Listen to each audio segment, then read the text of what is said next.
Radhe Radhe guys, welcome back to my channel Radhe Krishna Varsha Jaiswal. तो आप सभी कैसे हो? कान्हा जी की कृपा से आप सभी ठीक होंगे। जय गणपति बप्पा, जय माँ लक्ष्मी। गाइस, आप सभी को पता है कि कार्तिक मास की अमावस्या तिथि को दीपावली का त्यौहार मनाया जाता है। तो यह त्यौहार 2024 में 31 अक्टूबर दिन गुरुवार को पड़ रहा है। तो आप लोग गुरुवार के दिन दीपावली मनाएं और माता लक्ष्मी की कृपा आप लोगों पे बनी रहे। जय माँ लक्ष्मी, जय गणपति महाराज, जय हो विष्णु भगवान। दीपावली की रात में माता लक्ष्मी की और गणपति जी की पूजा की जाती है और साथ में कुबेर भगवान और विष्णु भगवान के भी पूजन हमें ज़रूर से करनी चाहिए, ताकि सभी का आशीर्वाद हम पे बना रहे और माता लक्ष्मी हम पर सदैव अपनी कृपा बरसाएं। तो मैं माता लक्ष्मी से प्रार्थना करती हूँ, जय माँ लक्ष्मी। तो आइए अब हम कथा सुनते हैं।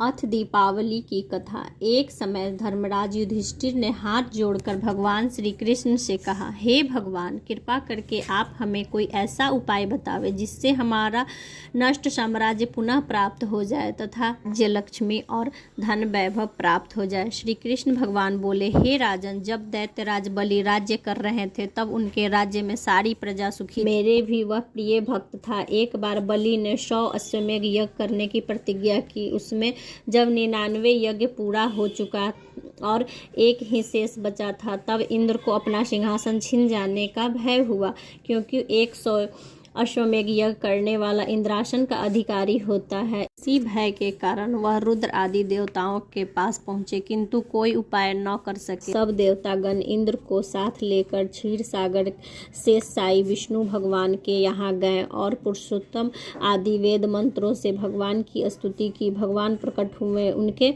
सम्मुख इंद्र ने अपना दुख सुनाया। भगवान बोले, इंद्र, तुम घबराओ नहीं, मैं तुम्हारे इस भय का अंत कर दूंगा। यह कहकर भगवान अपने धाम को भेज दिया।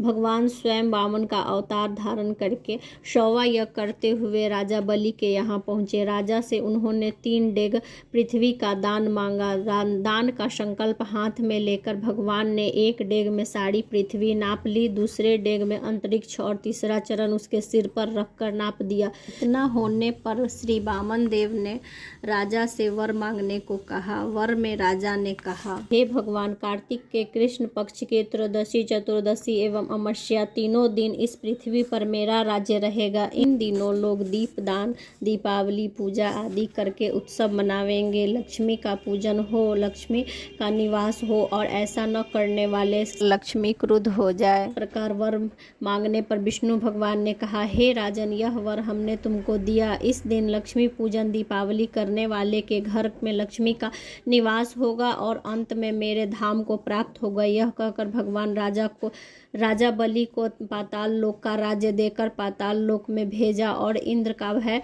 दूर किया। तभी श्री महालक्ष्मी पूजन, दीपावली आदि का उत्सव मनाया जाता है, जिसके फलस्वरूप मनाने वाले के घर में कभी लक्ष्मी का अभाव नहीं होता। भगवान श्री कृष्ण बोले, हे राजन, एक कथा और सुनिए।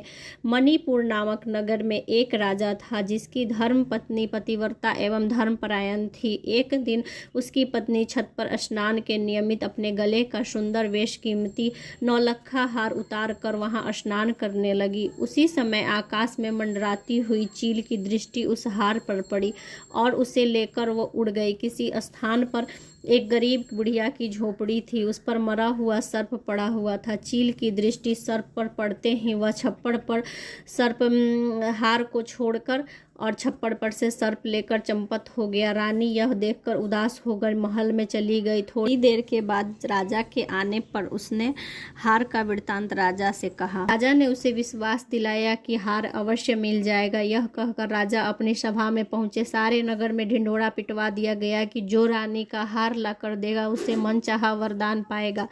ढिंढोरा पिट गया। दूसरे दिन एक वृद्धा हार लेकर राजा के पास पहुंची और राजा को हार दे दिया। राजा ने वरदान मांगने के लिए कहा। इनाम में यह वर मांगा कि आज से 8वें दिन महालक्ष्मी पूजन एवं दीपावली है। उस दिन नगर भर में कोई भी दीपावली एवं महालक्ष्मी का पूजन न करे, केवल यह सब मैं ही करूँगी। उसके लिए तेल, बत्ती, दीपक आदि सब मेरे घर में भिजवा दे। राजा आश्चर्य में आकर पूछने लगा कि इस इनाम से तुम्हें क्या लाभ होगा। वृद्धा बोली, राजन, इस दिन लक्ष्मी पूजन एवं दीपावली करने से महालक्ष्मी प्रसन्न होती हैं, सदा उसके घर में स्थिर रहती हैं। राजा बोला, मुझे भी लक्ष्मी पूजन करना है। वृद्धा ने कहा कि प्रथम मैं करूंगी, बाद में आप करना। ऐसा करने पर राजा एवं वृद्धा के घर में अतुल्य धन संपत्ति का निवास हो गया। इसलिए श्री महालक्ष्मी की प्रसन्नता के लिए बड़े बड़े राजा प्रसादों से लेकर रंक की झोपड़ी तक में सर्वथा श्री महालक्ष्मी का पूजन होता है। भगवान श्री कृष्ण बोले, हे धर्मराज, श्री महालक्ष्मी के पूजन तथा दीपावली के उत्सव से लक्ष्मी की प्राप्ति होती है। इसलिए राजन, तुम भी करो, तुम्हारा खोया हुआ राज्य तुम्हें फिर से प्राप्त हो जाएगा। इति दीपावली प्रसंग की महालक्ष्मी कथा समाप्तम। गाइस, इस प्रकार थी दीपावली की कथा।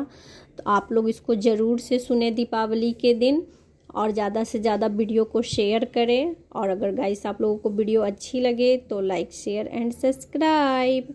जय माता लक्ष्मी, जय माँ लक्ष्मी, जय गणपति महाराज, जय हो विष्णु भगवान, जय हो कृष्ण कन्हैया की, जय लड्डू गोपाल की, जय जय श्री राधे, जय जय श्री राधे, जय जय श्री राधे।